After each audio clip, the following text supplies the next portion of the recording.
กำมาเฮ็ดสังละลูกติไก่เสมาเอาหมักซะในมาอำยินเฮือค่ะแน่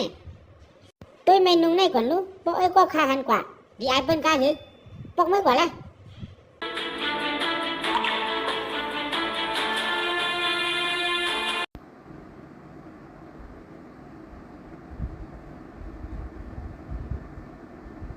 ปีนางอย่าไปตื้อใจเฮาเป็นโปเล่งคำอ่อนกุ้ยลองในเฮาก็ได้คับขึงปีนางอย่าไปไม่ใจนะคำอ่อนมานี่นะควางกำลูเอาค่ะปะเล่ง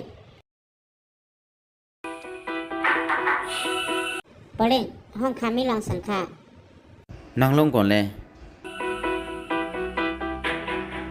ก็มีลองตัดติดทำเมื่ออีกหนึ่งเมื่อดีว่าซึ่งหือล่ะได้อยู่ค่ะก็เคยทำเมื่อว่า7 วัน1ปอกเข้าลือกันใน1 วันในเมื่อเฮ็ดสังละลายข้าได้นอนอิ่มๆปอยเอาจำไว้ก็กว่าแหละก็ด้วยเงาต้ง1 ปีมี365 วันวันอาทิตย์มีอยู่52เฮาก็ตีลืออยู่52 วันจังเจอเอาค่ะ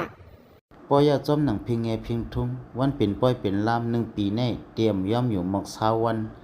เนื้อ20 วันในรู้เมื่อเฮ็ดสังละลายก็จำไว้ก็กว่าแหละเตียนไปยามถึงไถแค่พางแยกก็ต่างลงเหนือเลี้ยงลาดมาซึ่งไหนที่เฮือนในมือ5ปอเล่งที่เฮือนเฮามือมาก็ไก่อำป้อมมีข้าวยามกำนำได้บ่ถึงปีมาก้อยจังได้เมื่ออยู่4-5 วันเมื่อใครว่าในข้าวตั้ง1 ปีวันเดียวเฮามีอยู่70 ปลายวันอันมือเฮือนใน5 วันก้อยอ๋อขนาดก้อยแม่เมื่อเหลียวอสังมีกาเหี่ยว60จะในยาวค่ะกวนเฮามือเหลียวในผู้หญิงกำนำอาศักตีอยู่และอยู่มอก70 9 80มอกในก้อยไว้ว่า80สิกวันเลยมือเหลียวประมาณนับอาศักแม่เมื่อ80ตัดเป็น60ก็แทงกาหือ20 ปีป้อนนั้นเฮามานับด้วย1 ปีเมื่ออยู่เจ้าแม่เมื่อ5 วันมีขยามกาหือ1 ปี5 วัน20 ปีก็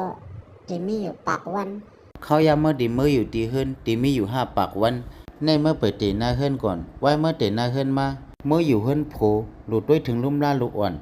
เพราะว่าตกนาเฮือนกว่าตีไกข้าวยาม1ชั้นตีอี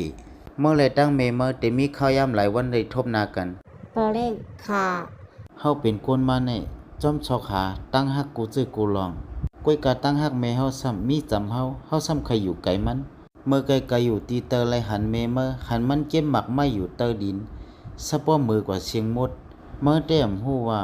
แม่เมื่อจุกมืออยู่ตีนึงตั้งหึงเหมือนหนังลูกอ่อนมีตั้งพิษไว้มันไหนก็ใจถึงลูกยิงมันใครมาเหล่มาใจขนาดกวยซ้ำพิษดีเหรอไว้มันฮู้ว่าเก่าเป็นโปเล่งเมื่อเป็นก้นไผ่เหนือเมื่อมันไปเอาเงินเหียงหนึ่งมาปันเก่าลาดว่าให้เก่าด้วยถึงเมื่อลี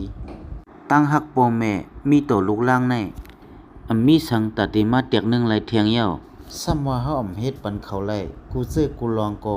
ก้อยกาลองข้าวยามอยู่จอมเขาก้อยเตะเฮาก็ถูกหลีไหลปันเขาอยู่พอถึงวันหนึ่งเขาผัดยานเฮากว่าเย้าเฮามาเก่าเอากุ้งมันก้อยเตรียมมีลองสั่งปอเล่งค่ะผิดกว่าเย้าคำถูกเลยเฮ็ดต่อแม่ค่ะจึงนั้นข้าได้ย้อนลือเสเมื่อหาแม่ค่ะอำโลหาเย้ามันเปิ้มาอยู่นาพักตูนั่นนี่แม่